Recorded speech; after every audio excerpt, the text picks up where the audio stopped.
Bismillahirrahmanirrahim. Assalamualaikum warahmatullahi wabarakatuh. Ngayong gabi ng Monday, tayo ay binigyan ni Allah ng pagkakataon upang magnilay, matuto at muling mapalapit sa Kanya. Sa katahimikan ng gabi, naway ang bawat salita ay maging paalala ng habag at gabay ni Allah sa ating buhay. At malugod po naming tinatanggap ang lahat ng nanonood at nakikinig dyan sa may Facebook Live at pati na rin po dito sa may Google Meet. At especially sa ating butihing tagapagsalita na si Sheikh Amin Guru Abdul Karim Banyaga. At bago po natin simulan ang ating muhadara ngayong gabi ay aking pong sisimulan sa pagbabasa ng Quran.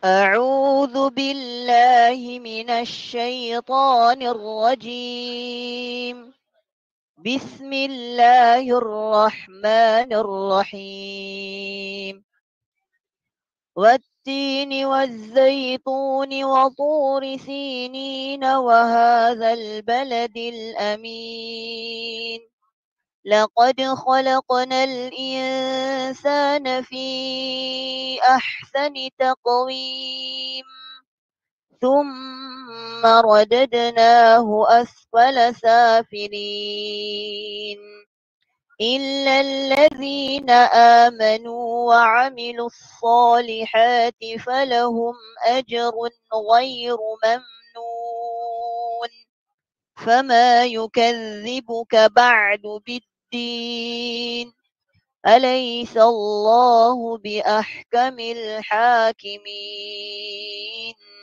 Subhanallah, tunay na ang Quran ay liwanag sa ating mga puso. Muli, aking pong ipinapakilala ang ating tagapagsalita na si Sheikh Amin Guru Abdul Karim Banyaga. At ang kanyang tatalakayin ang mga sakit ng puso at mga lunas nito. At hindi na po natin papatagalin ang gabing ito. Ang oras ay atin na pong ibinibigay sa kanya. Ya Sheikh, falyatafaddal mashkuran ma'juro.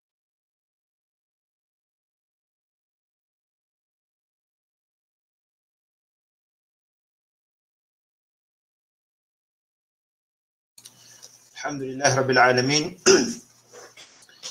wa bihi nasta'inu alayhi natawakkal wassalatu wassalamu ala Rasulillah wa ala alihi wa ashabihi wa man tabi'ahum bi ihsanin ila yaumiddin. Allahumma salli wa sallim wa barik wa zid wa an'im ala nabiyyina Muhammad wa ala alihi wa ashabihi. Rabbi shrah li sadri wa yassir li amri wahlul 'uqdatam min lisani yafqahu qawli. Amma ba'd. Assalamualaikum warahmatullahi ta'ala wabarakatuh. Naam, maraming salamat doon sa ating butihing host sa gabi na ito, sa oras nito. Masya Allah, tabarakallah sa kanyang pagbabasa ng banal na Quran. Nawa ay gantimpalaan tayo ng Allah subhanahu wa ta'ala sa lahat ng ating oras na ating inilalaan at ginugugol alang-alang sa pagdadagdag at pagsasaliksik natin ng kaalaman sa Islam.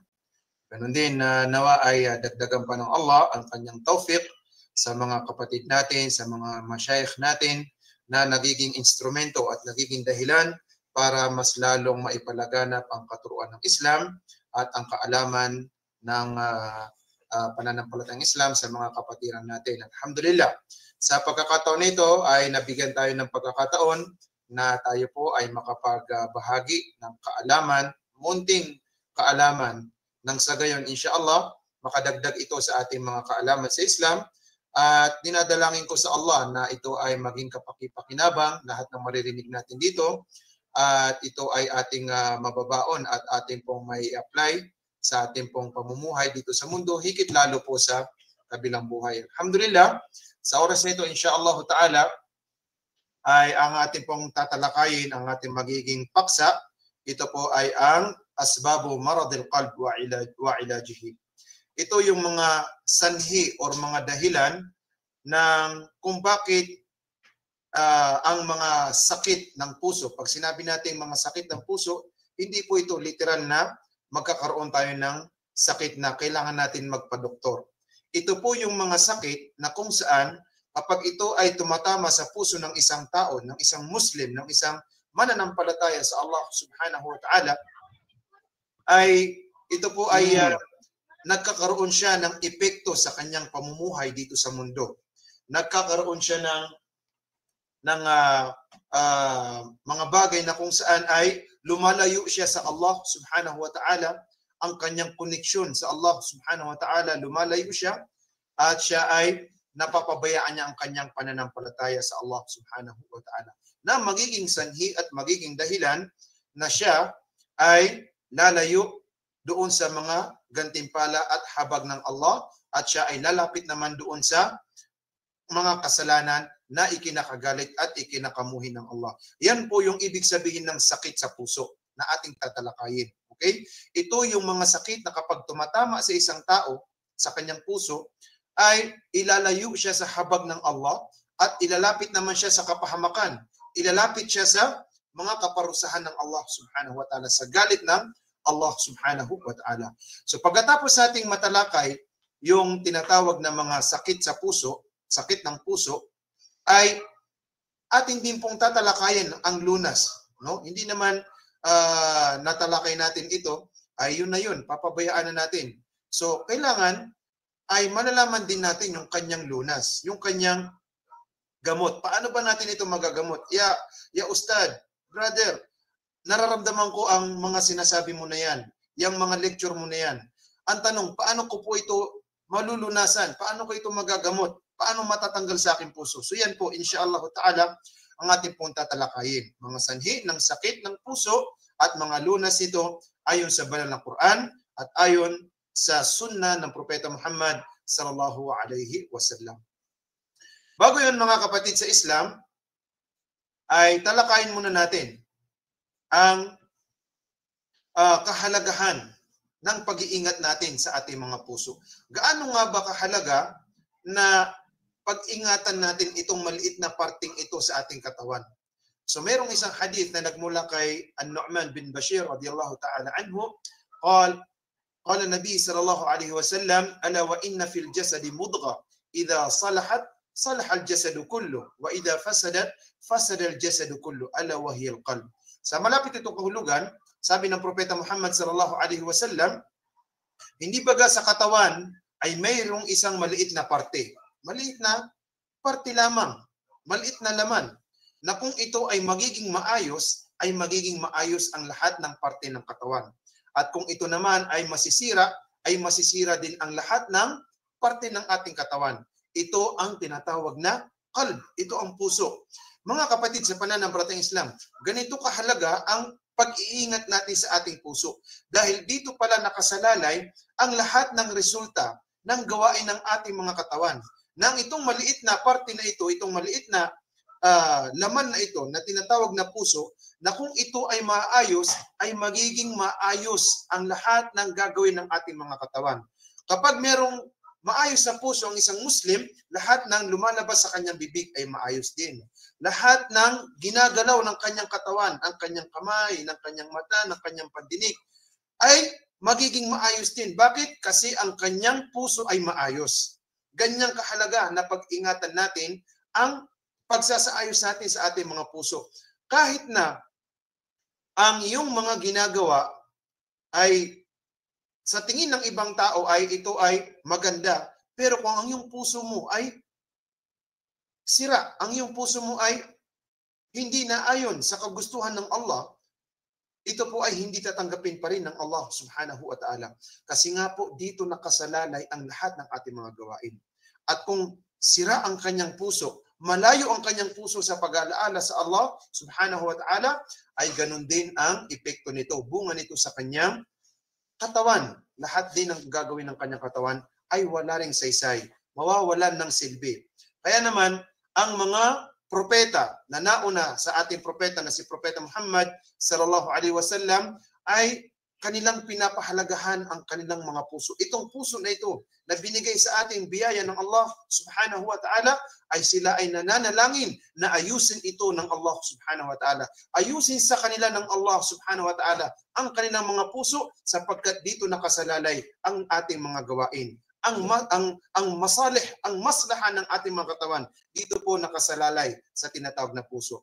Kaya nga, sinabi ng Allah subhanahu wa ta'ala, Rabbana la tuzigh qulubana ba'da idh hadaytana wa hab lana min ladunka rahmatan innaka antal wahhab. Ito ang dua ng mga taong mga salihin, mga dua ng mga propeta, mga dua ng mga taong mga mabubuti na kanilang pinapahalagahan ang pagsasaayos, pag-iingat sa kanilang mga puso.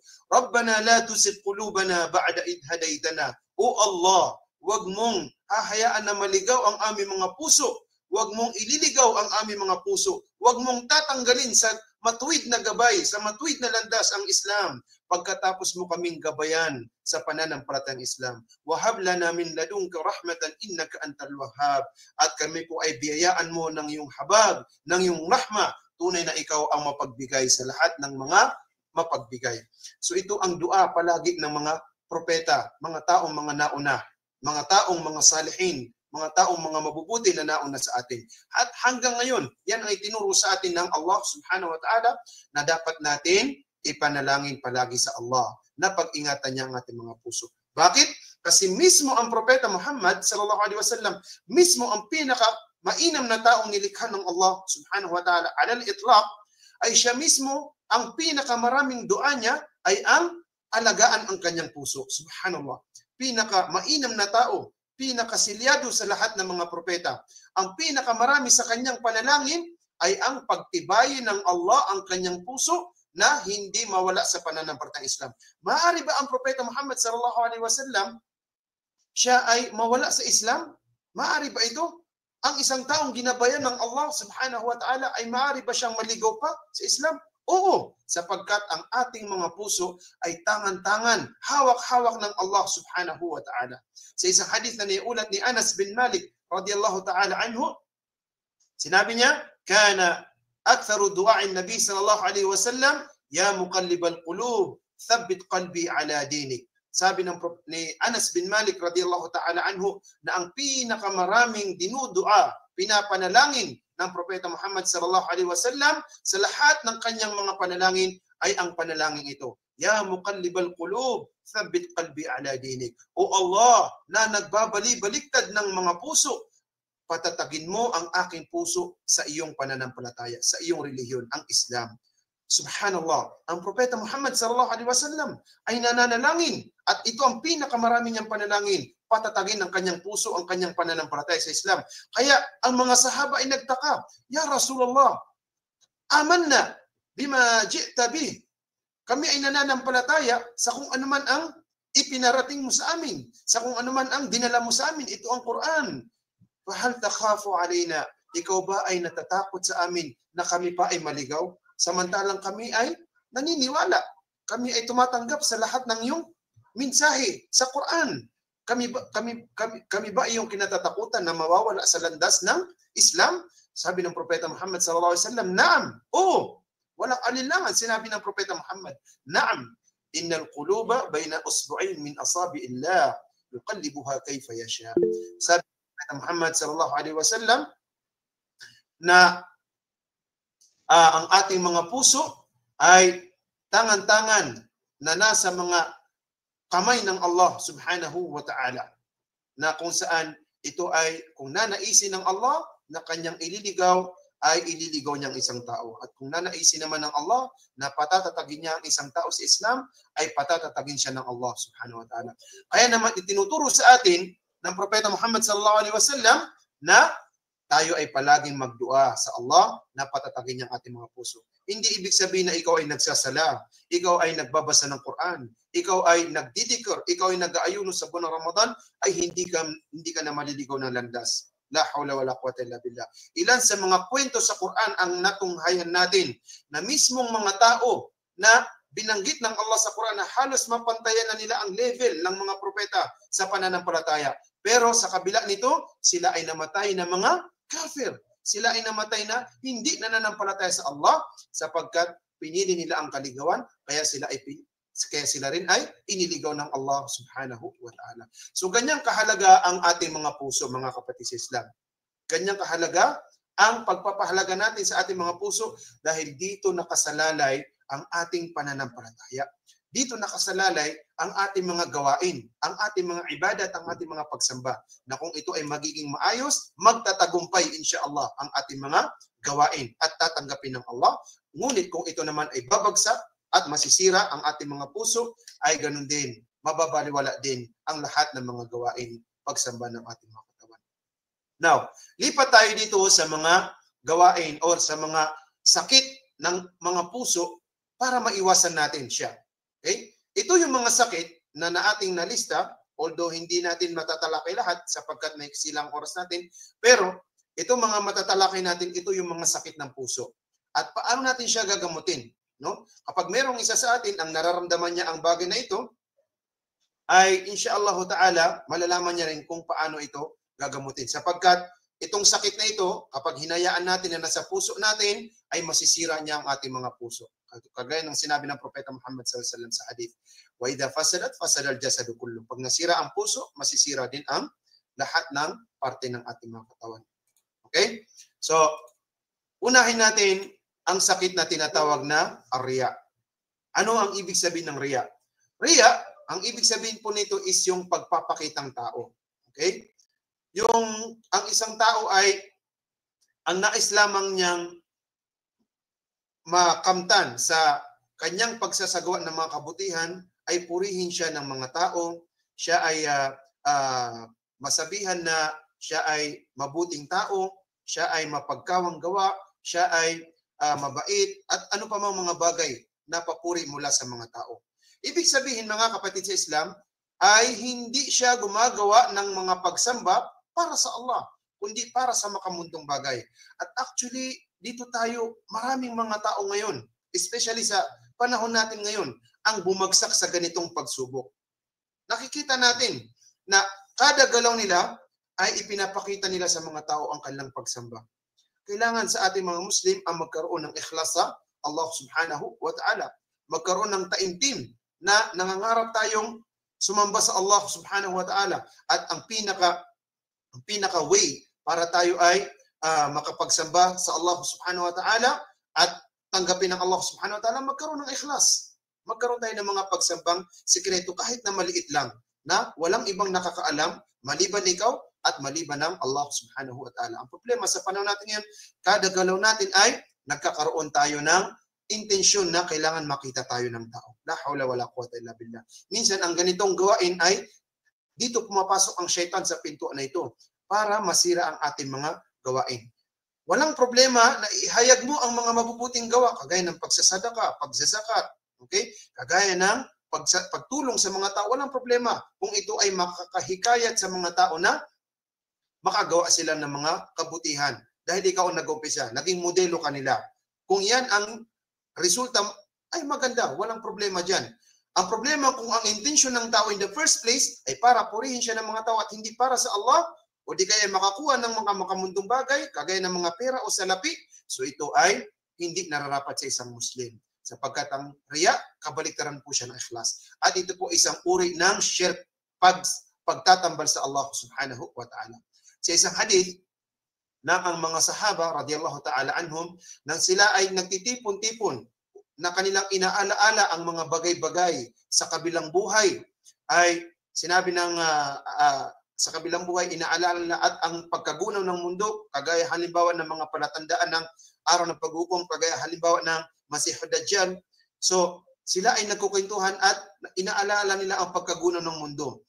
Nang dumating sa kanila ang Propeta Muhammad sallallahu alaihi wasallam, sabi sa kanila ng Propeta Muhammad, ano itong pinagtitipon-tipunan ninyo? Bakit kayo nag-uusap-usap? Sabi ng mga sahaba, ya Rasulullah, kami ay inaalaala namin ang kabilang buhay at ang pagkagunaw ng mundo at ang pagdating ng Masihud Dajjal. Sabi ng Propeta Muhammad sallallahu alaihi wasallam, ala akhbirukum bima huwa akhwafu alaykum indi min ad-dajjal? Qulna bala ya Rasulullah. Faqal ash-shirku al-khafi ay yaqum ar-rajulu yusalli fayuzayyinu salatahu lima yanzuru ilayhi an-nas. Sabi ng Propeta Muhammad sallallahu alaihi wasallam, hindi ko ba sasabihin sa inyo ang isang bagay na mas nakakatakot sa akin kaysa sa pagdating ng Masihud Dajjal. Nakakatakot ang pagdating ng Masihud Dajjal. Marami siyang mafitna ng mga tao. Even ang mga Muslim na walang kaalaman sa Islam ay maaari niyang mafitna. Maaari niyang maligaw ng landas. Pero yung mga tunay na nananampalataya sa Islam at mayroong kaalaman at sila ay nalalaman nila ang katangian ng Masihud Dajjal, ay malalaman nila ang katangian na ito yung Masihud Dajjal na sinasabi ng Propeta Muhammad SAW, sapagkat mayroong palatandaan sa kanyang noo ang mga kataga na kafara, ibig sabihin ay kafir, kufur, hindi mananampalataya. Pero ganun pa man, sabi ng Propeta Muhammad SAW, ay mayroong pang mas nakakatakot dyan na higit na kinakatakutan ko para sa inyo. Sabi ng mga sahaba, ano po ito ya Rasulullah? Sabi niya, asyirkul khafi. Ito yung pagtatambal na nakatago. Sabi ng mga sahaba, ya Rasulullah, ano po yung nakatagong pagtatambal? So nagbigay ng example ang Propeta Muhammad para agad na maintindihan ng mga sahaba. Sabi ng Propeta Muhammad SAW, ito yung tao na tumatayo sa sala, nagsasagawa ng sala, pinapaganda niya ang kanyang sala, ang kanyang ruku, ang kanyang sujud, ang kanyang pagbabasa ng Quran.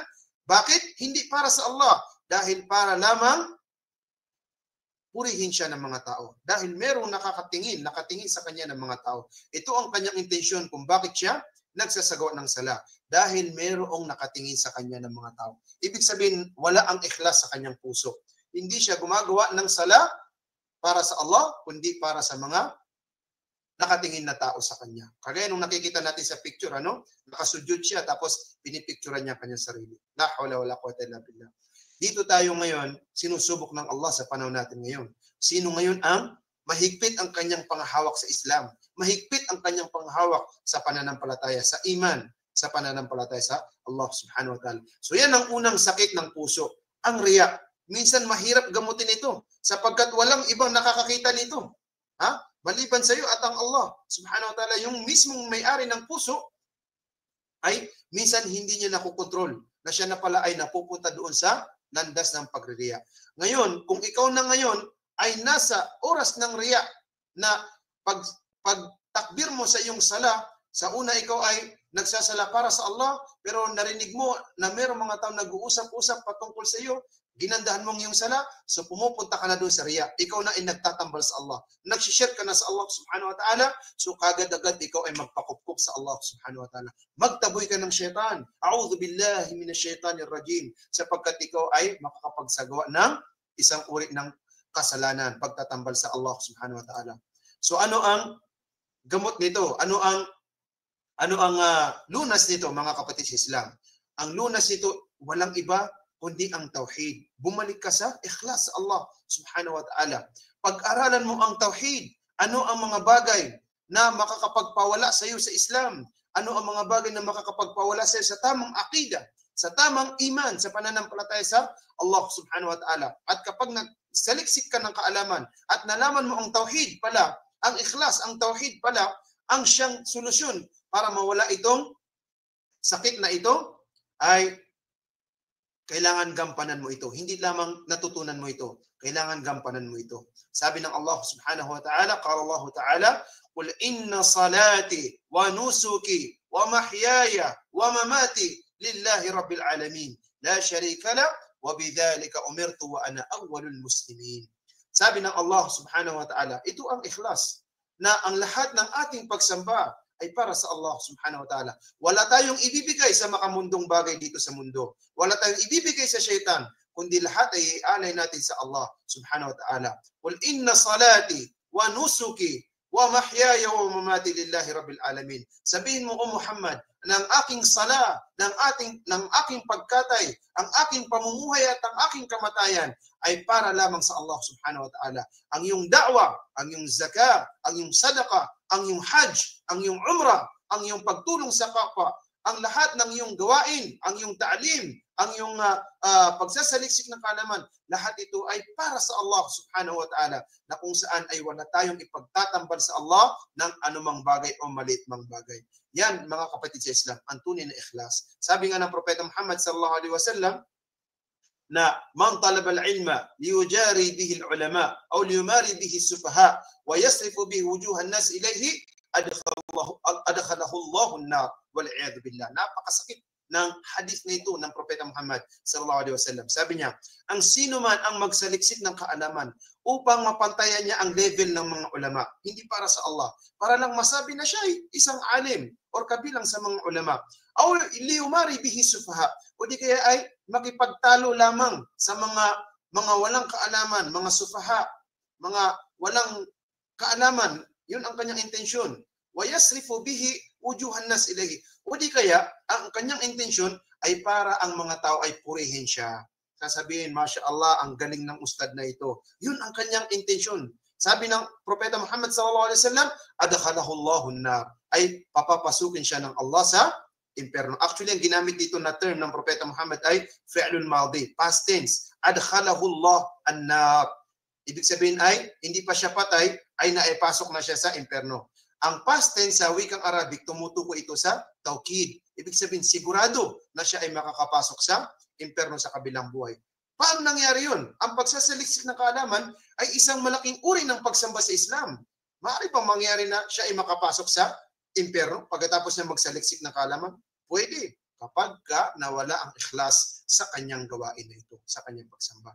So yan ang unang mga kapatid sa Islam, Arya. At nalaman natin na ang kanyang lunas ay ang pag-aaral ng tauhid, ang ikhlas, ang pag-aaral ng tamang akida at pagsasabuhay nito. Yan ang kanyang ikhlas. Kagaya ng sinabi ng Allah, ng aking sala, ng aking pagkatay, ang aking buhay, ang aking kamatayan ay para lamang sa Allah subhanahu wa ta'ala. Pangalawang uri ng sakit sa puso ay ang tinatawag na al-ajab. Ano naman itong tinatawag na al-ajab? Sabi nito, ito ang labis-labis na pagkamangha o pagkabilib sa ating sarili. Actually, hindi nakakalayo ang riya at saka itong ajab. Hindi nakakalayo yan. Ang ajab, isa rin itong uri ng sakit sa puso na kung saan ay ililigaw nito ang tao sa Islam. At dito rin ay kukunin siya ng syaitan, ng iblis, hanggang sa siya ay maligaw. No? Maraming mga kwento sa Quran ng mga taong mga saleh, ngunit dahil sa bulong ng syaitan at kaligawan ng syaitan, ay dito sila iniligaw sa pintuan na ito, sa landas na ito. Yung labis-labis na pagkabilib sa kanilang sarili. Nasabi nila, nakaya ko na ang bagay na ito.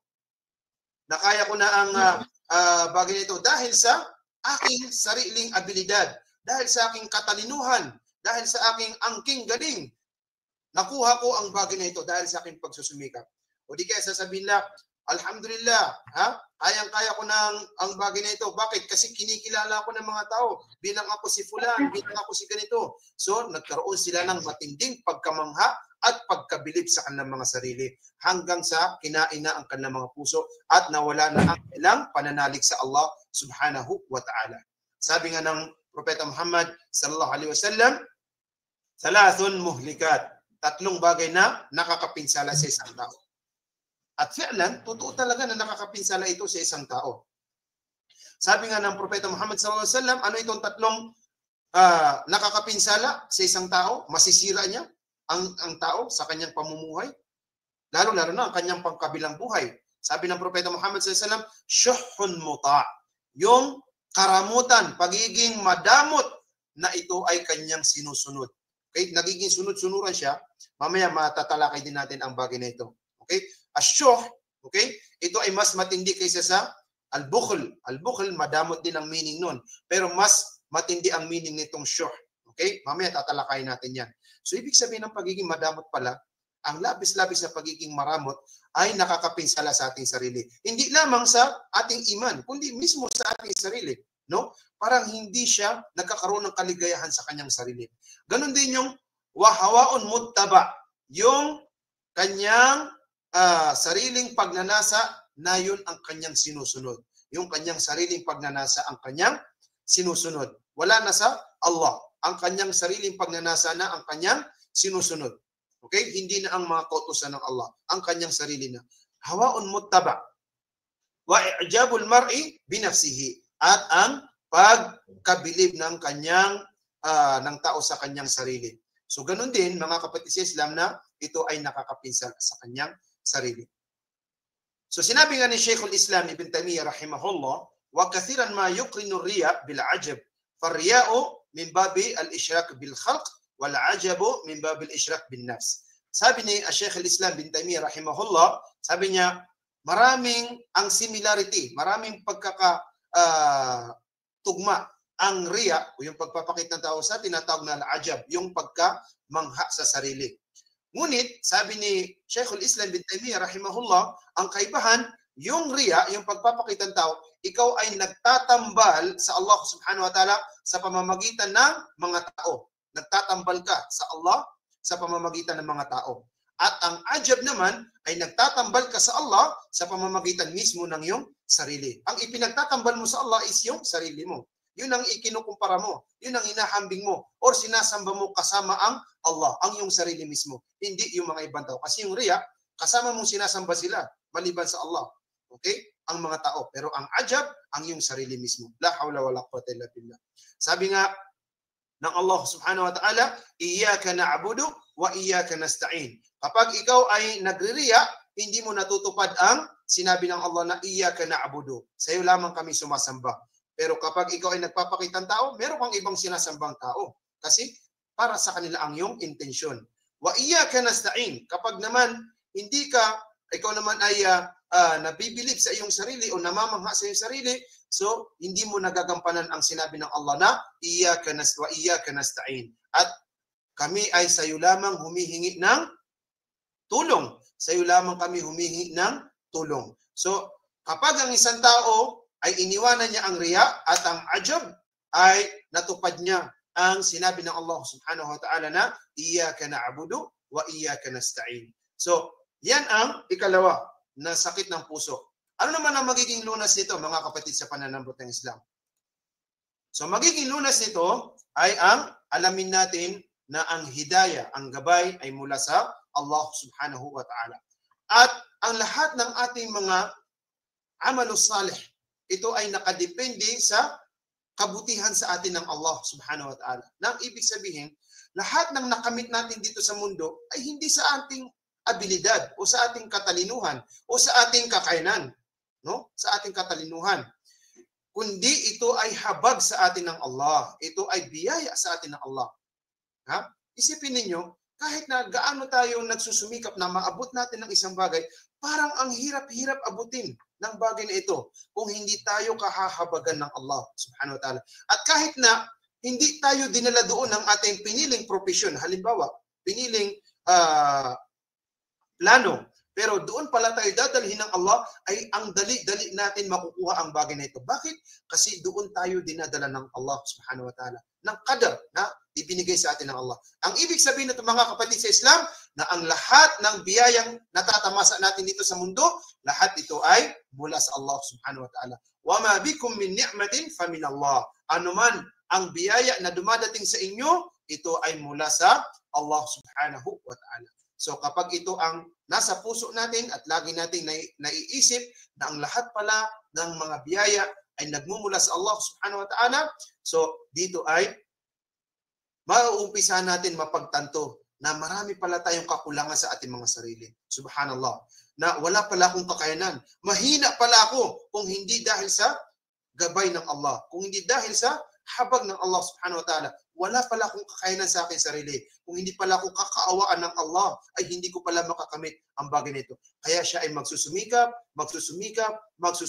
pa, at hindi niya mapapabilib ang kanyang sarili. Siya ay lalong magsusumikap na magsamba sa Allah, makamit ang kanyang mga minimithi, ang kanyang mga pangarap, at magpapasalamat sa Allah subhanahu wa ta'ala. Sabi nga ng Allah subhanahu wa ta'ala, la in syakartum la azidannakum, wa la in kafartum inna adhabi lasyadid. Kung kayo ay magpapasalamat sa mga biyaya ko sa inyo, ay lalo ko pa itong dadagdagan, sabi ng Allah subhanahu wa ta'ala. So ang pagpapasalamat sa mga biyaya ng Allah, ito ay lalo nakakapagdagdag sa ating mga biyaya. So alam na natin, mga kapatid, kung gusto pa natin madagdagan ang mga biyaya sa atin ng Allah, magpasalamat tayo sa Allah subhanahu wa ta'ala. Tanggapin natin na ito ay mula sa Allah subhanahu wa ta'ala. Pangatlo ay ang al-hiqd wal-baghda. Al-hiqd wal-baghda, ito po yung pagkapuot at pagkamuhi. Okay, sa madaling salita, ito yung matinding galit, okay, sa kapwa. So isa ito sa mga matitinding sakit ng puso. Kapag ang isang tao ay palaging nakakaramdam ng puot sa kanyang kapwa, pagkamuhi or pagkagalit, ay nakakaramdam siya ng sakit na kung saan unti-unti nitong sinisira ang kanyang puso. At kapag nasira ang puso niya, ano ang epekto nito? Lahat din ng lumalabas sa kanyang bibig ay hindi maayos. Lahat ng lumalabas sa kanyang bibig ay hindi maganda.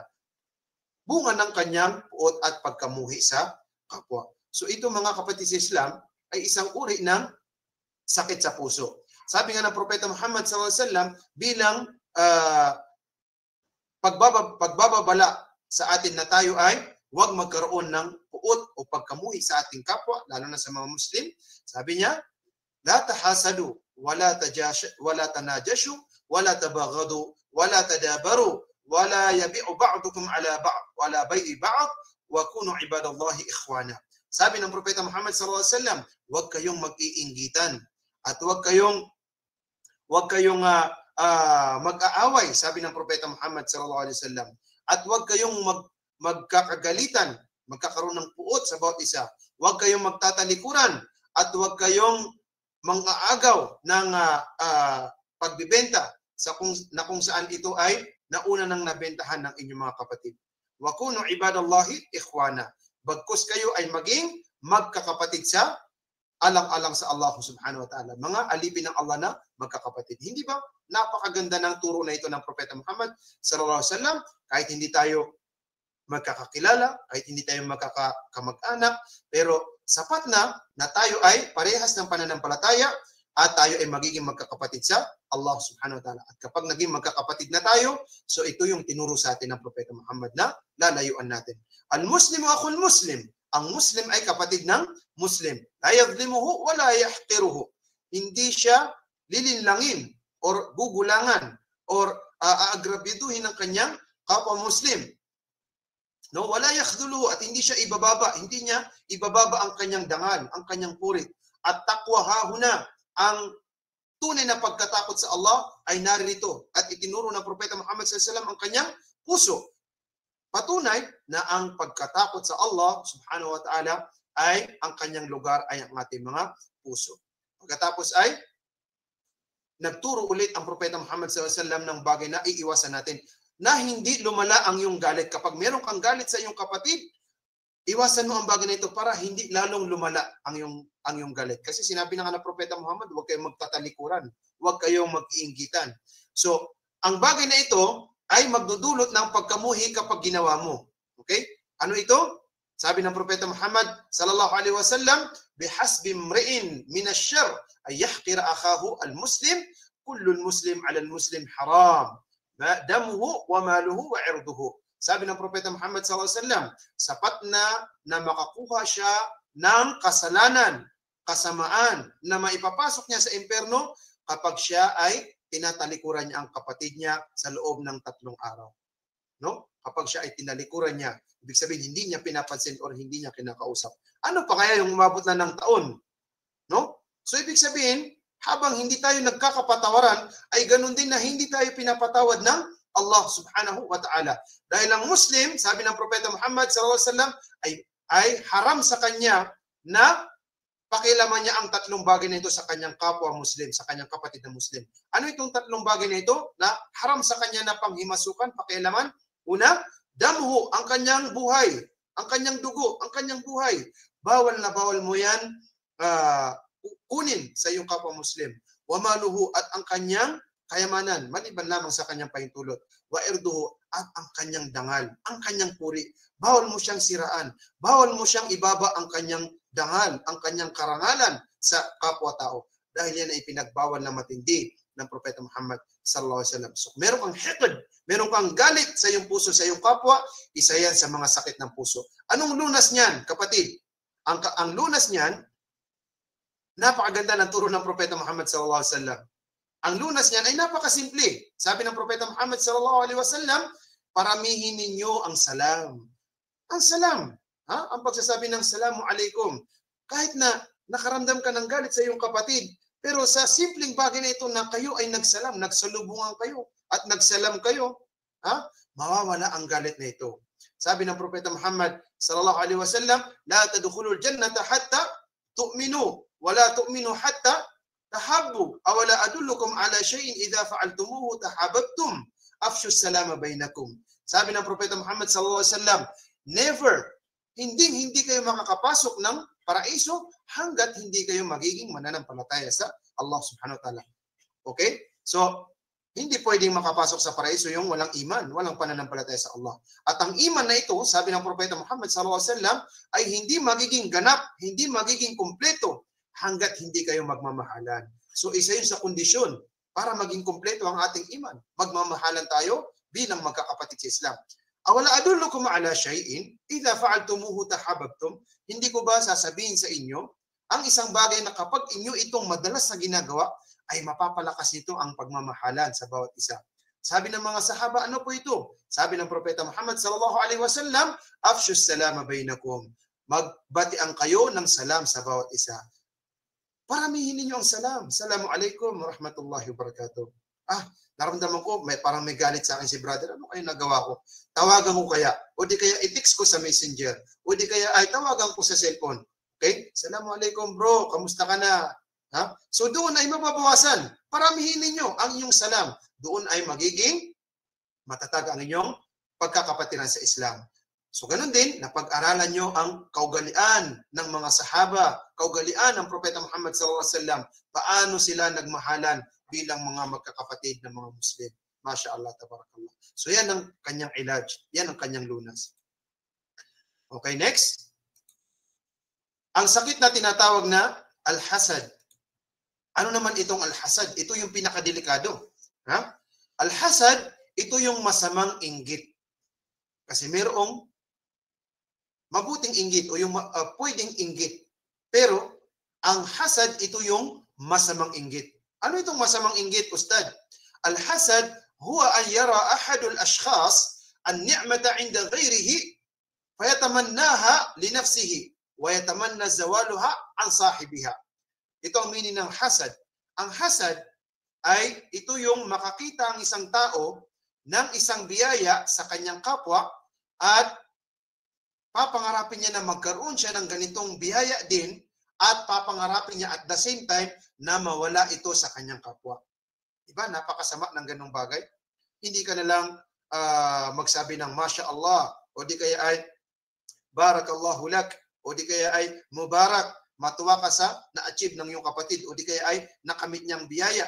Bagkus ikaw ay nagkaroon pa ng matinding inggit. Kapag ang yung inggit ay umaabot na sa point na gusto mo nang mawala sa kanya ang kanyang mga biyaya at nasasaktan ka sa iyong puso na naaabot niya ang ganitong biyaya, ikaw ay mayroong sakit na tinatawag na hasad at ito ay napakadelikado. Sabi ng Propeta Muhammad SAW sa kanyang hadith na niulat ni Abu Hurairah radhiyallahu ta'ala anhu, "Iyyakumul hasad fa innal hasada ya'kulul hasanat kama ta'kulul hatab kama ta'kulun narul hatab." Sabi ng Propeta Muhammad SAW, layuan ninyo ang hasad, ang inggit, ang masamang inggit, sapagkat ang hasad, ang inggit na ito, ay kinakain niya ang inyong mga hasanat. Ilan ang hasanat na nagagawa natin?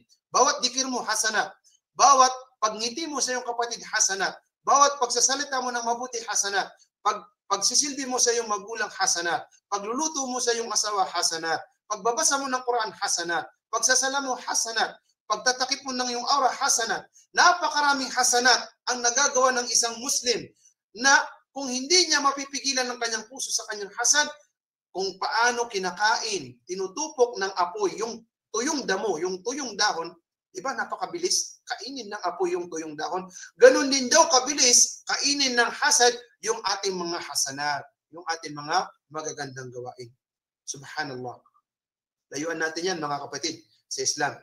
Kaya nga, bumaba sa Quran, ang isa sa mga suratu al-Ma'widhatain, yung suratu al-Falaq, na isa doon sa binabasa, wa min syarri hasidin idha hasad.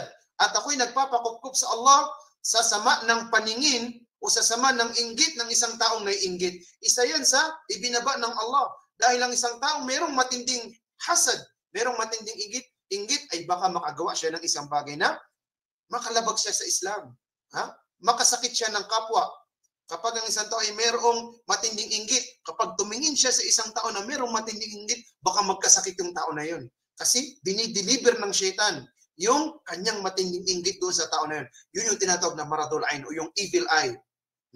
Nausog yung sabi nga nila. No? Na evil eye siya. dahil tinitigan siya ng isang taong merong matinding inggit sa kanya. Kaya palagi nating basahin ito, yung Qul a'udhu birabbin nas at saka Qul a'udhu birabbil falaq sa araw at sa gabi upang makaiwas tayo sa mga ganitong mga karamdaman at mga sakit. Ano ang ilaj? Ano ang lunas nito, mga kapatid sa Islam? Ano ang gamot nito? Okay? Ang gamot nito, mga kapatid sa Islam, walang iba kundi ang pag-aralan natin ang Islam. Lalong-lalo na ang mga katangian ng Allah subhanahu wa ta'ala. Na kapag nalaman mo ang kadakilaan ng Allah, ang katangian ng Allah na siya pala ang nagbibigay ng lahat ng biyaya. Bawat isa sa atin ay mayroong biyaya. Bawat isa sa atin ay mayroong kanya-kanyang takdir, mayroong kanya-kanyang kahihinatnan, mayroong kanya-kanyang tadhana, mayroong kanya-kanyang biyaya na ibibigay sa kanya ng Allah. At ang Allah subhanahu wa ta'ala ang nagbibigay ng biyaya o nagpipigil ng biyaya. Kapag ito ay naisip ng isang tao at kanyang pinaniwalaan, gagaan ng kanyang puso. Alhamdulillah, yan ang binigay sa kanyang biyaya ng Allah. Inshallah, meron din akong para sa akin. Inshallah, meron din akong biyaya na mas mainam pa dyan. Magdua ka sa Allah subhanahu wa ta'ala. Sabi nga ng Propeta Muhammad sallallahu alaihi wasallam, la yu'minu ahadukum hatta yuhibba li nafsihi li akhihi ma yuhibbu li nafsihi. Hindi nakukumpleto or nagiging ganap ang iman ng pananampalataya ng isa sa inyo hanggat hindi niya mahalin sa kanyang kapwa kung anuman ang kanyang minamahal sa kanyang sarili. So, pagiging kapatiran sa Islam. Sa Islam ay walang inggit, walang hasad. Pero pwede tayong mainggit at ito yung mabuting inggit na tinatawag. Saan tayo pwedeng mainggit? Doon sa isang tao na binigyan ng Allah ng kaalaman sa Quran at ito ay kanyang ginagampanan sa kanyang araw-araw na pamumuhay, ikanyang itinuturo at kanyang isinasabuhay sa bawat umaga at sa bawat gabi. Yan ang una. Pwede kang mainggit yan. Masya Allah, itong kapatid na ito ay nakasaulo ng Quran at kanyang isinasabuhay. Masya Allah, itong kapatid na ito ay biniyayaan ng Allah ng kaalaman na kanyang itinuturo at kanyang isinasabuhay. So, pwede kang magkaroon ng inggit dyan. To the point na gusto mo siyang gayahin. O di kaya gusto mong mangyari din ito sa iyong mga anak. So pwede yun, walang problema.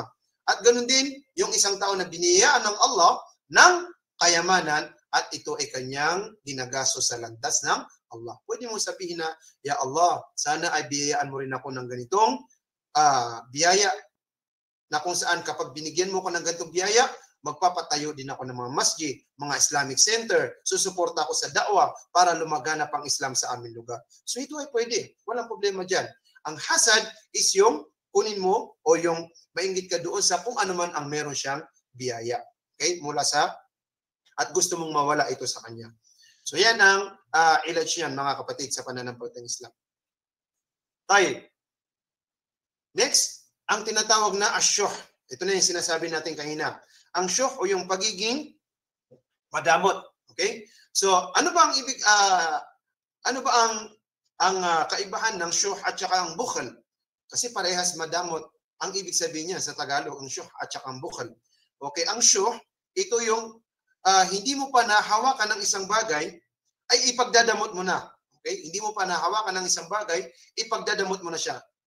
In other words, wala nang chance na maibigay mo pa ito. Okay? Ang bukhl naman, ito naman yung nahawakan mo na yung isang bagay, saka mo siya ipagdadamot. Okay? Parehas na madamot ang meaning nun. Okay? Pero mas malalim ang word na syuh. So, ang syuh o yung pagiging madamot, hindi mo pagbigay, ay isang uri din ng sakit ng puso. Sabi nga ng Propeta Muhammad sallallahu alaihi wasallam, ijtanibu sab'al mubiqat. Layuan nyo ang 7 bagay na nakakapinsala. Asyirku billah wasyuh. Sabi niya, ang unang-una rito ang pagtatambal sa Allah, wasyuh. At pangalawa ang pagkakaroon ng pusong madamot sa mga nangangailangan. Okay? So, ganun din sa ibang hadith, sabi ng Propeta Muhammad sallallahu alaihi wasallam, la yajtami'u asyuh wal iman fi qalbi 'abdin abadan. Sabi ng Propeta Muhammad sallallahu alaihi wasallam, kailanman ay hindi magtitipon, magsasama sa puso ng isang taong tunay na mananampalataya ang iman at ang syuh, ang pagiging madamot.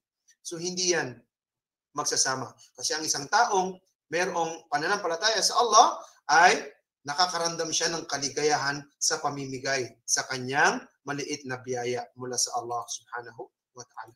Okay? So ano ang Ano ang ilaj? Ano ang gamot nito?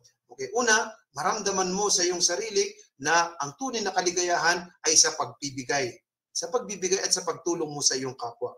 Hindi kailangan na malaki ang iyong ibibigay. Pero ang point dito ay maramdaman mo na ang pagtulong sa kapwa ay isang uri ng kaligayahan, isang uri ng kasiyahan, isang uri ng kaluguran mula sa Allah subhanahu wa ta'ala. At isipin mo na ang lahat ng mga biyaya na iyong ibibigay o mga sadaka na ibibigay ay papalitan ito ng Allah subhanahu wa ta'ala. وَأَنْفِقُوا خَيْرًا لِأَنفُسِكُمْ وَمَنْ يُوقَ شُحَّ نَفْسِهِ فَأُولَئِكَ هُمُ الْمُفْلِحُونَ. Kayo ay gumastos sa Allah subhanahu para sa landas ng Allah subhanahu wa ta'ala, ito ay mas mainam sa inyong mga sarili, sabi ng Allah. وَمَنْ يُوقَ شُحَّ نَفْسِهِ, sino man ang mapigilan niya ang pagiging madamot ng kanyang sarili, فَأُولَئِكَ هُمُ الْمُفْلِحُونَ, sila ang mga tao na nagtagumpay sa mundong ibabaw nito. At sa hadith naman ang sinabi ng Propeta Muhammad sallallahu alaihi wasallam, "Ma naqasat sadaqatun min mal, wa ma zada Allahu 'abdan bi'afwin illa 'izza, wa ma tawada ahadun lillah illa rafa'ahu Allah." Sabi ng Propeta Muhammad sallallahu alaihi wasallam, hindi makakabawas ang sadaka sa ating mga kayamanan. Hindi siya makakabawas.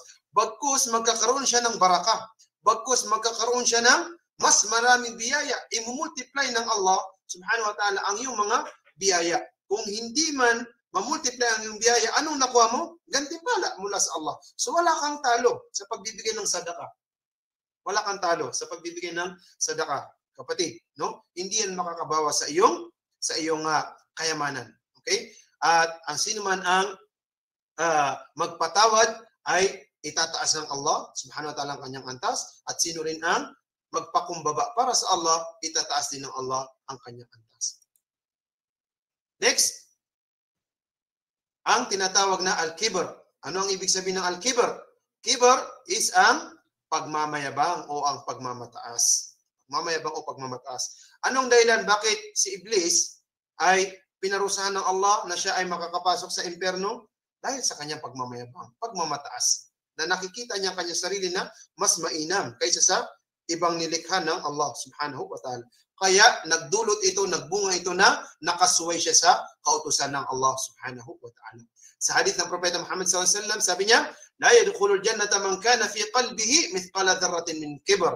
Hindi papasok sa paraiso ang sino mang tao na napapaloob sa kanyang puso ang napakaliit na kayabangan o pagmamataas. Hindi yan papapasukin ng Allah sa paraiso. Sabi ng isang tao o ng isang sahaba, "Ya Rasulullah, inna rajula yuhibbu an yakuna thawbuhu hasanan wa ni'luhu hasanan." Paano ya Rasulullah? Ang isang tao na hindi naman sa pagmamayabang, pero gusto niya na ang kanyang damit ay malinis. Gusto niya ang kanyang tsinelas ay malinis naman. Papasok pa rin ito sa pagmamayabang na sinasabi mo, ya Rasulullah? Sabi ng Propeta Muhammad sallallahu alaihi wasallam, "Inna Allah jamil, yuhibbul jamal." Ang Allah ay dalisay. Ang Allah ay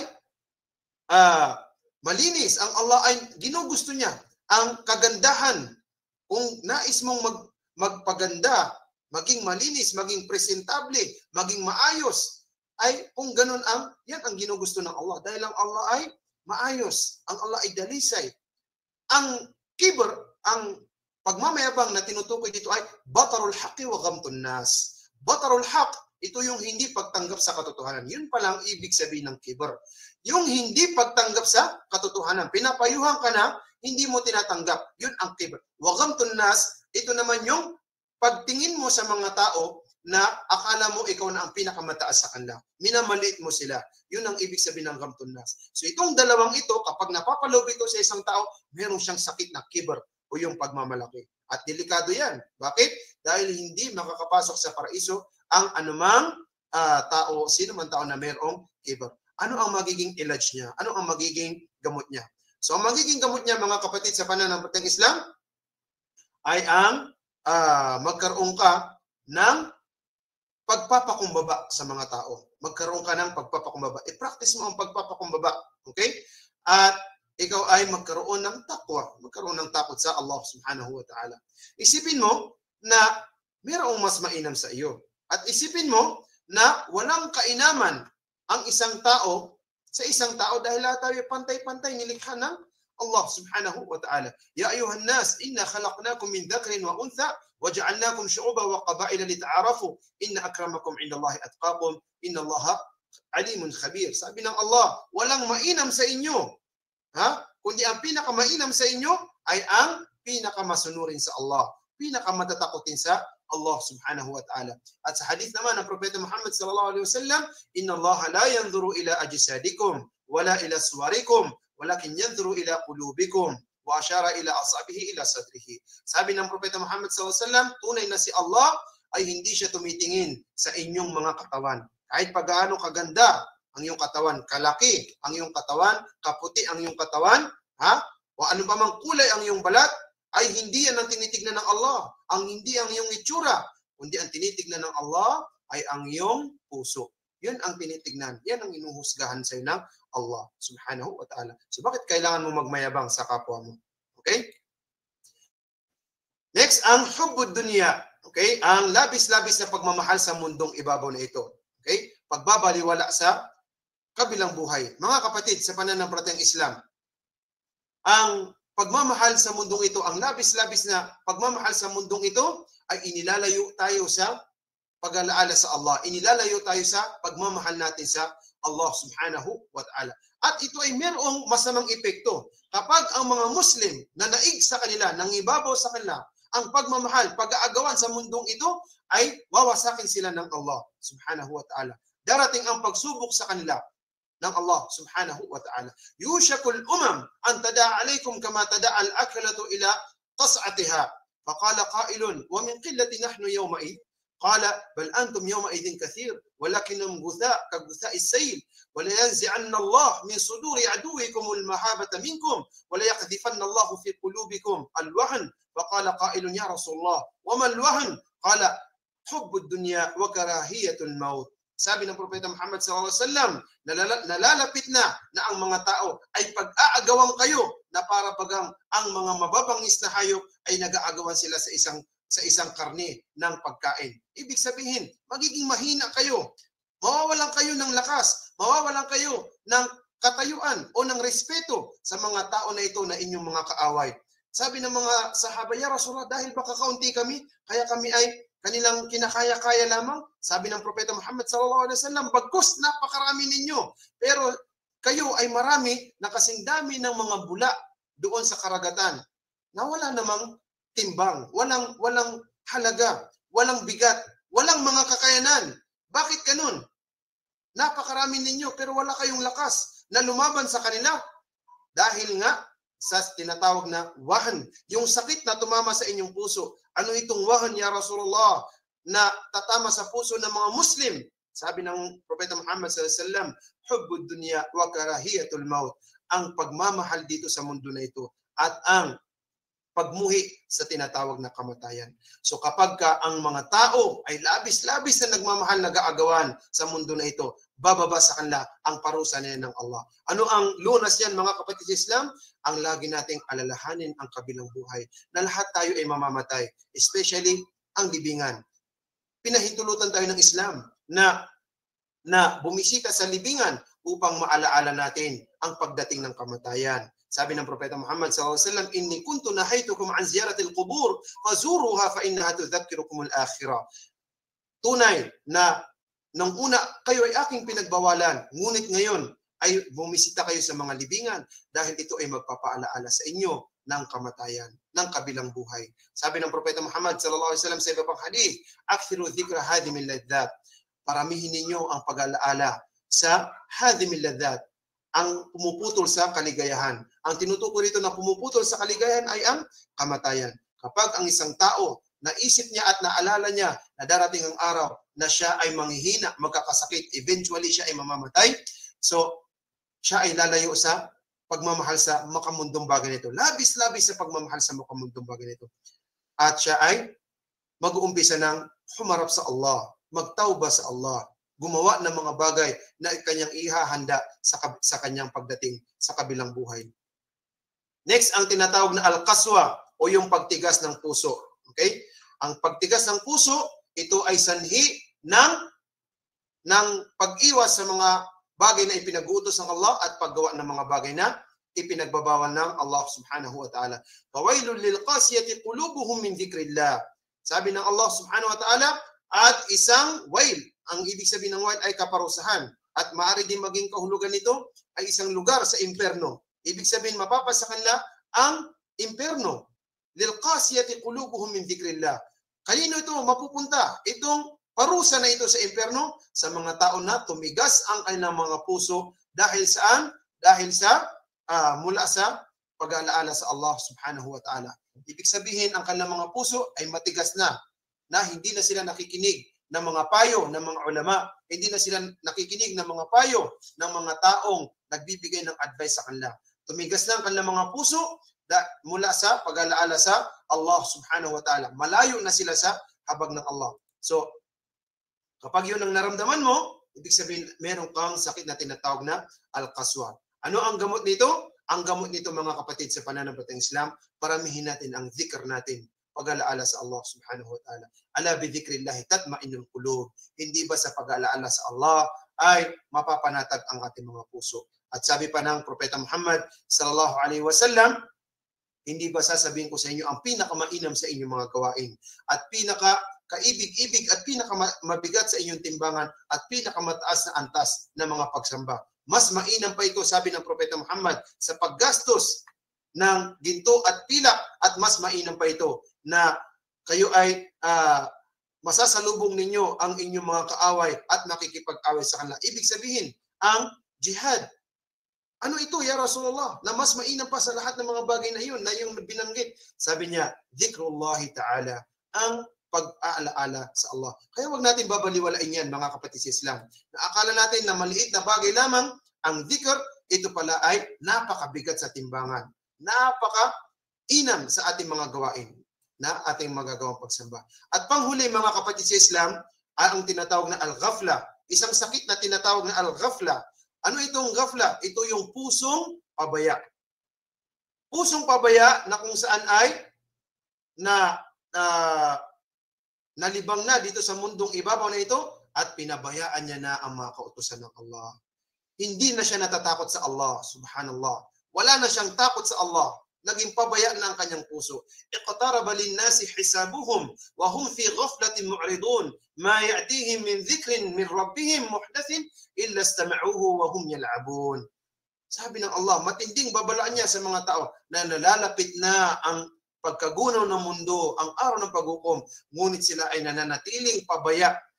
Sila ay nananatiling mga taong pabaya dito sa mundong ito, na sila ay naglilinlang, sila ay naglalaro-laro dito sa mundong ibabaw na ito. May atihim min dhikrin min rabbihim muhdathin illa istama'uhu wa hum yal'abun. Na lahat ng mga ayat, mga paalaala ay dumating na sa kanila, na narinig na nila, ipinarinig na sa kanila at ipinarating na sa kanila, ngunit sila ay nagbabaliwala. Ito ang kanilang katangian. Bakit? Nagkaroon na sila ng pusong pabaya sa Allah subhanahu wa ta'ala. Darhum ya'kulu wa yatamatta'u wa yulhimuhumul amal fasawfa ya'lamun. Sabi ng Allah, pabayaan mo sila, ya Muhammad, sa kanilang kapabayaan, sa kanilang paglilibang dito sa mundo, at sila ay mag-enjoy dito sa mundo.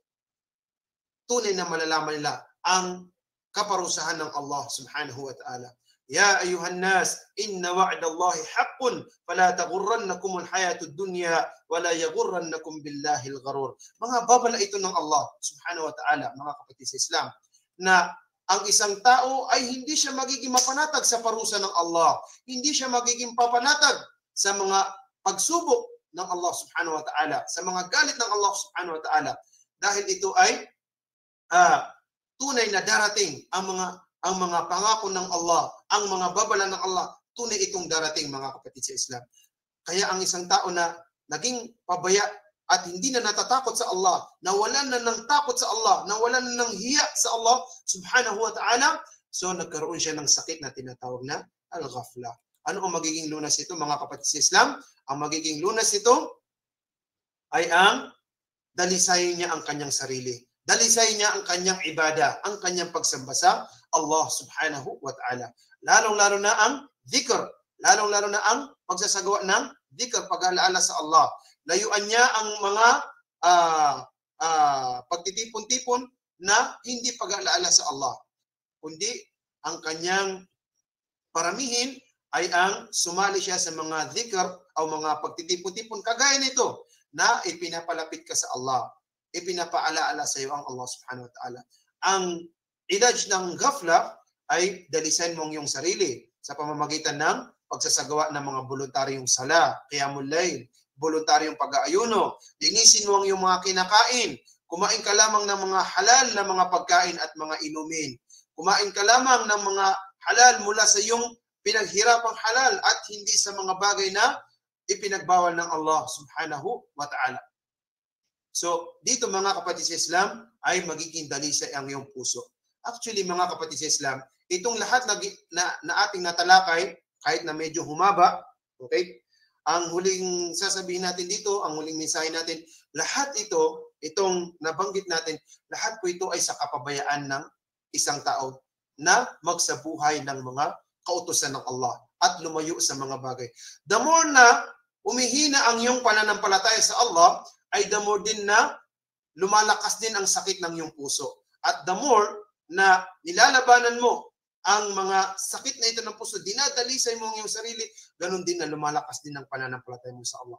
Imposible ang isang tao na lumalakas ang kanyang pananampalataya ay dinadapuan siya ng mga sakit na ito. So, ang ibig sabihin nito mga kapatid Islam, walang ibang gamot ito, maliban lamang na aralin natin ang Islam. Aralin natin at kilalanin natin ng lubos ang Allah. Kilalanin natin ang kadakilaan ng Allah subhanahu wa ta'ala. Kapag ito'y ating nagampanan, insyaAllah ta'ala ay magiging dalisay ang ating mga puso. Na kapag naging dalisay ang ating mga puso, magiging dalisay din ang ating mga gawain. Ngunit kung masisira ito, hahayaan natin na maghari itong mga sakit na ito, ay masisira din ang ating mga puso. Na yan ang ating iniiwasan, mga kapatid sa Islam. So dalangin natin sa Allah na naintindihan natin at nakadagdag ito sa ating pananampalataya. Hada wallahu ta'ala a'lam wa sallallahu wa sallam ala nabina Muhammad wa ala alihi wa sahbihi wa akhiru da'wana alhamdulillah rabbil alamin. Wassalamu alaikum wa rahmatullahi ta'ala wa barakatuh. Waalaikumsalam warahmatullahi wabarakatuh. Subhanallah wa alhamdulillah. Isa na namang malalim at malawak na kaalaman ang naibahagi sa atin ng ating butihing tagapagsalita na si Sheikh Amin Guru Abdul Karim. At bago po tayo dumako sa Q&A session ay ating munang tatanungin ng ating tagapagsalita kung siya ba ay tumatanggap ng ilang mga katanungan mula sa inyo. Ya Sheikh, kayo po ba ay tumatanggap ng ilang mga katanungan mula sa ating tagapakinig? Inshallah po, kung meron pong mga gustong magtanong at lilinawin po natin sa abot po ng ating mga kaya, inshallah. So, alhamdulillah. So, binubuksan po namin ang Q&A session sa magtatanong po sa Facebook Live ay pakilagay na lang po sa may comment section. At dito naman po sa may chat box, Google Meet, at pinapaalalanan ko po ang mga kapatid natin na kababaihan kung maaari po ay sa chat box na lang po ilagay. Naam. At sa mga kalalakihan naman po ay maaari po kayong magtaas ng inyong mga virtual hand upang direktang magtanong kay Sheikh Amin. So kami po ay maghihintay sa inyong mga katanungan.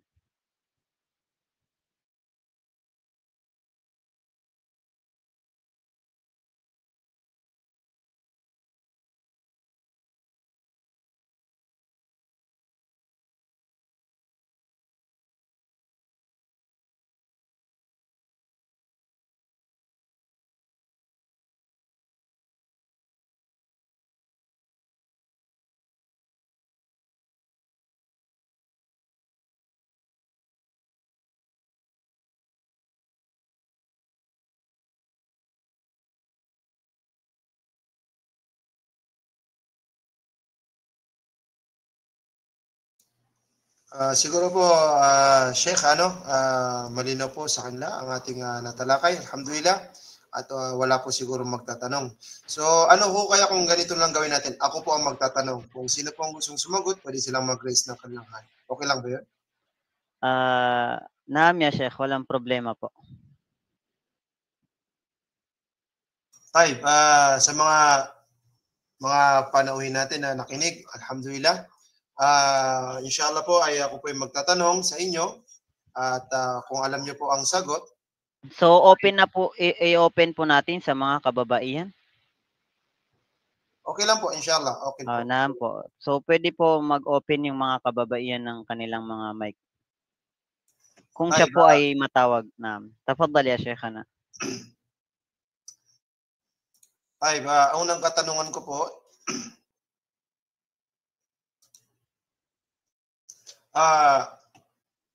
Sinabi natin na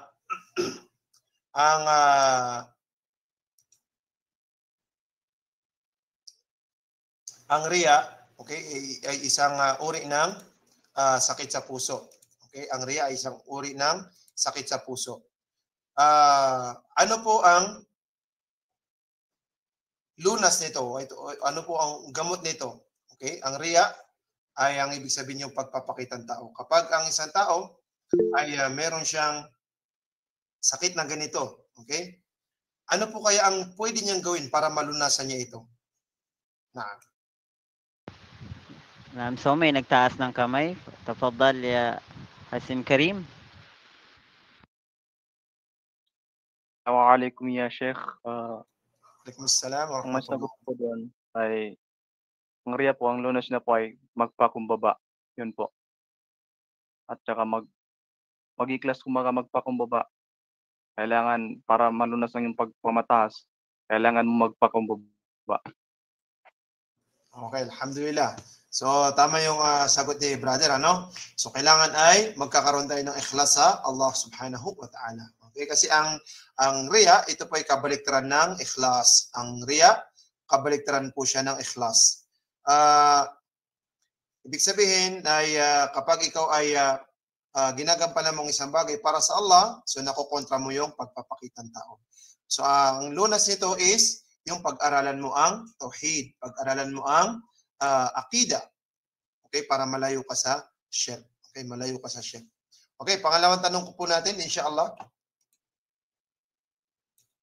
Okay, pangalawang tanong po natin. Ano ang ibig sabihin po ng al-ajab? Isang sakit na tinatawag na al-ajab. Ano po ang ibig sabihin nun? Sa mga nakinig po simula nung una, baka po merong gustong sumagot.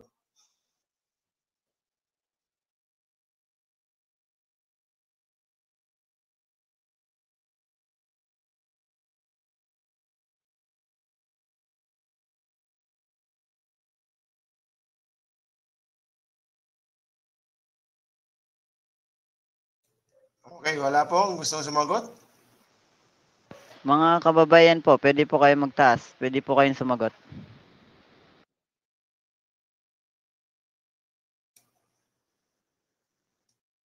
Okay, so kung walang sasagot ay sagutin po natin yan. Al-ajab, ibig sabihin ito po yung pagkamangha sa sarili. Okay, which is isang sakit din po ng puso yan. Okay, yung sakit, pagkamangha sa sarili. Labis na pagkabilib sa sarili. Na sabi niya,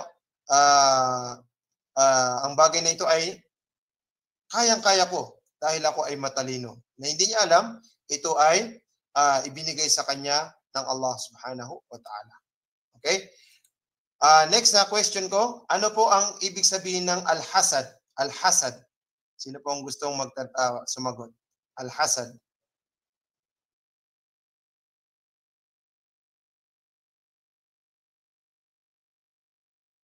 Ayan po Sheikh, ang sagot ni Asiya is hasad, pagkainggit. Okay, alhamdulillah. Ayaw mag-open mic eh. Naam, pagkainggit. Okay, tama. Okay, pagkainggit. Pero, dalawa kasi ang inggit, ano? Ano ang inggit na kung saan ay pinapahintulot? Okay? Ano ang inggit na pinapahintulot? Assalamualaikum warahmatullahi wabarakatuh. Ustad, try ko lang po. Pero hindi ko kasi napakinggan lahat. Yung ano po, yung isang Muslim or Muslima na na nakabisado ng Quran na sinasabuhay niya ang kanyang natutunan sa pamamagitan ng pagkabisado sa Quran. Tama po ba? Tama Yun po. po yun. Ayun. Tama po yun. Yung inggit na pinapahintulot is yung nainggit ka sa isang tao na biniyayaan ng Allah ng kaalaman sa Quran na kanyang isinasabuhay at itinuturo. Okay. Pangalawa, yung biniyayaan ng Allah ng kayamanan at ginagastos niya sa landas ng Allah. So pwede tayong mainggit dyan. Okay?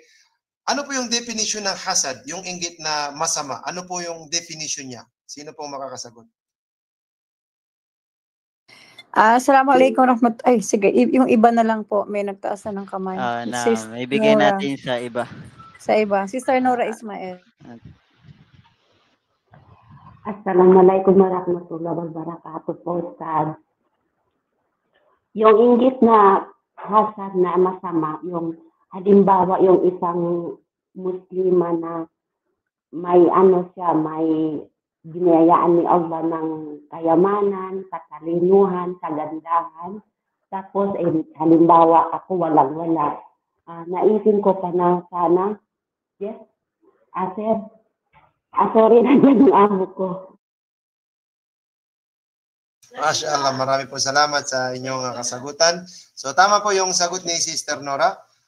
Ang definition po ng hasad o yung masamang inggit, ito yung pinapangarap mo na magkaroon ka ng biyaya na katulad ng meron sa kapwa mo and then at the same time, mawala ito sa kanya. So yun yung masamang inggit, yun yung hasad. Okay, so ano ang parusa nito kapag ang isang tao ay merong hasad? Last question na ito bago po tayo magtapos. Ano ang masamang dulot nito kapag nagkakaroon ka ng hasad? Ano ang parusa nito or ano ang masamang epekto nito sa iyong iman, sa iyong pananampalataya?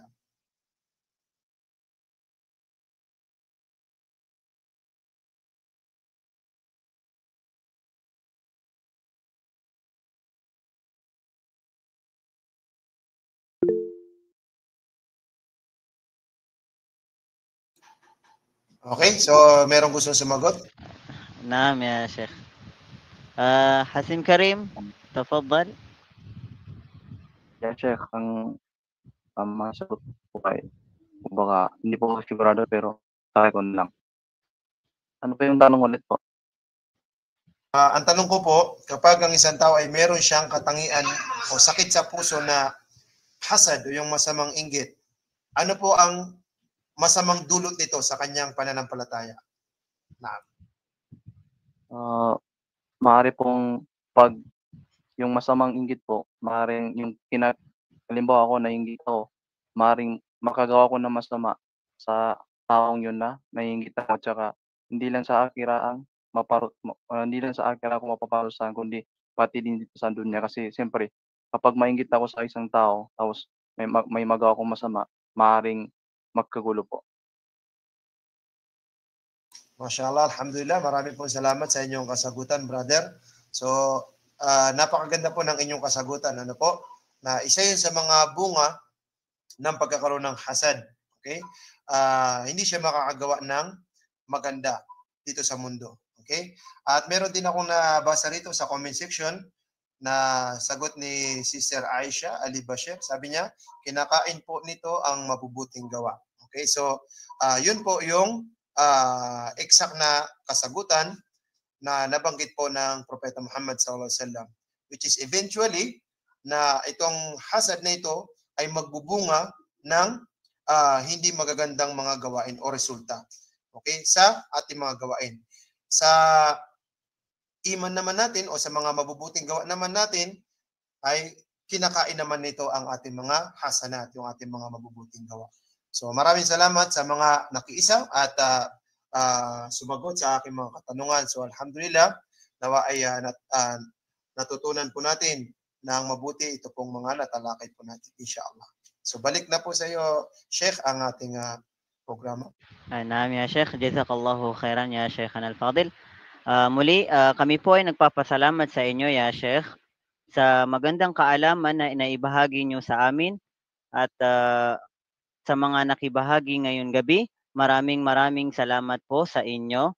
At bilang pagtatapos ng ating muhadara ngayong gabi, ya Sheikhana, ay inihiling po namin sa inyo na magbigay ng panghuling salita or payo na madadala namin o magagamit namin sa paghabang buhay. At pangunahan po kami sa Kafaratul Majlis.